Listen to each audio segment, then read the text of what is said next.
दर्शक पनि देखाऊ है सन्ताउन्न भन्दा के हुन्छ होला जानुहोस् होइन उसको दिन त 5 बजी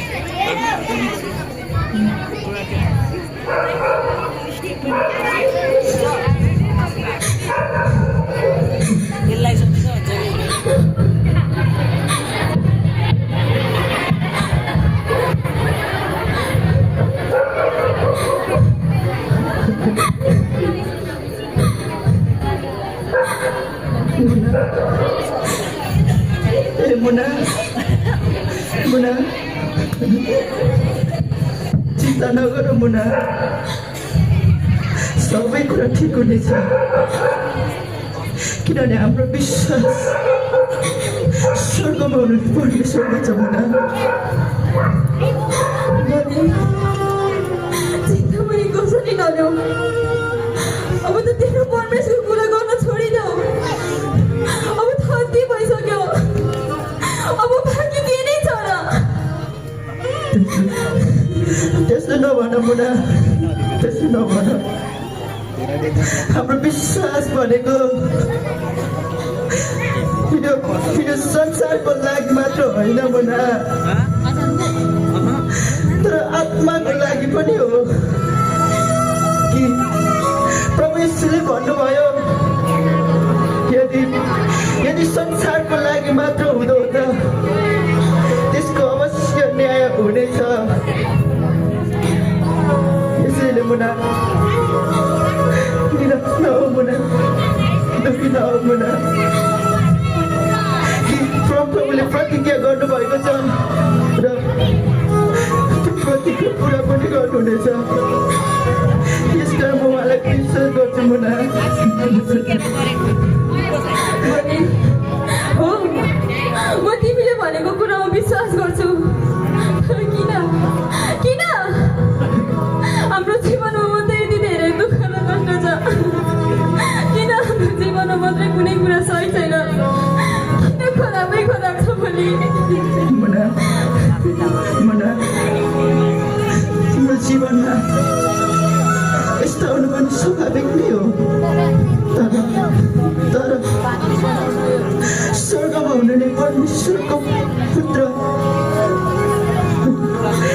यीशु ख्रीष्टलाई हेरौँ न उहाँ यो संसारमा आउनुभयो क्रुसमा चढ्नुभयो अनि दुःख कष्ट पीडा अनि संसारको अघि उहाँले कुटाइ पीडा सहनुभयो बेइज्जत सहनुभयो र पनि भन्नुभयो हे पिता यिनीहरू केही जान्दैनन् सैन्यलाई क्षमा गरिदिनुहोस् यस कारण मुना त्यो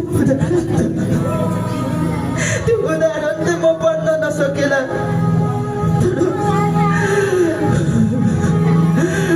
कोसिस गर्नुपर्छ मुना तपाईँले धेरै गाह्रो भइसक्यो तपाईँ धेरै नबोल्नुहोस्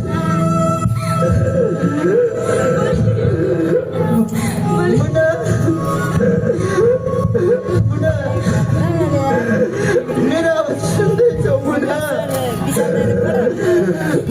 मलाई बोल्न दिनुहोस् मुना तिम्रो आवाज सुन्दैछु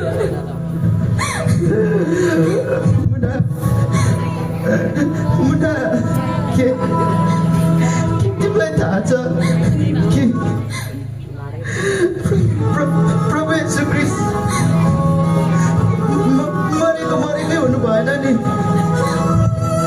उहाँ त तेस्रो दिनमा पुनरुत्थान भई स्वर्ग चढी जानुभयो कि उहाँले भन्नुभएको छ कि उहाँसँग दुःख भोगेर कष्ट भोगेर स्वर्गको राज्यमा प्रवेश गर्नेछ यस कारण म मेरो पिता भएको घरमा जाँदैछु मुना कुरा गर्नुभएको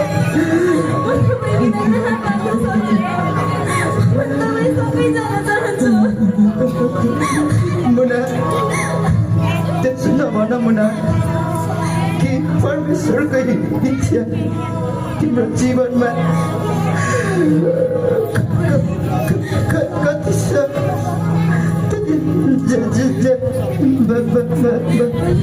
बलि बलि बलि बलि बलि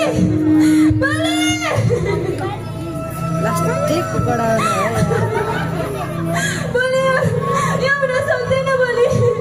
तपाईँलाई केही पनि हुँदैन तपाईँले कसरी छोडेर जान सक्नुहुन्छ मलाई बलि बलि उठ्नुहोस् न बलि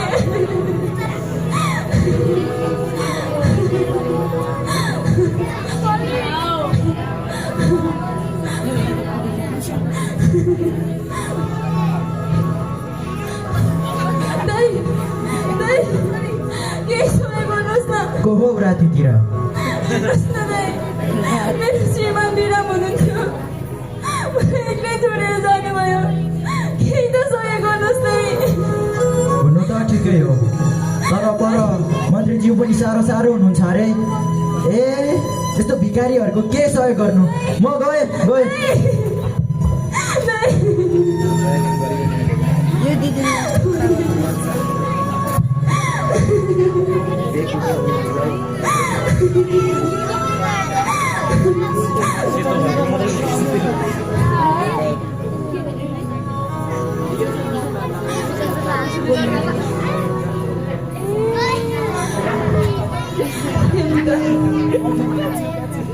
यही मेरो मलाई मेरो श्रीमानदेखि टाढा लानुभयो मेरो श्रीमानको आत्मालाई सुरक्षित राखिदिनुहोस् है जति दिन तपाईँले मलाई यो पृथ्वीमा राख्नुहुन्छ म रहन्छु र एक दिन म मेरो श्रीमानसँगै पनि तपाईँको घरमा हुनेछु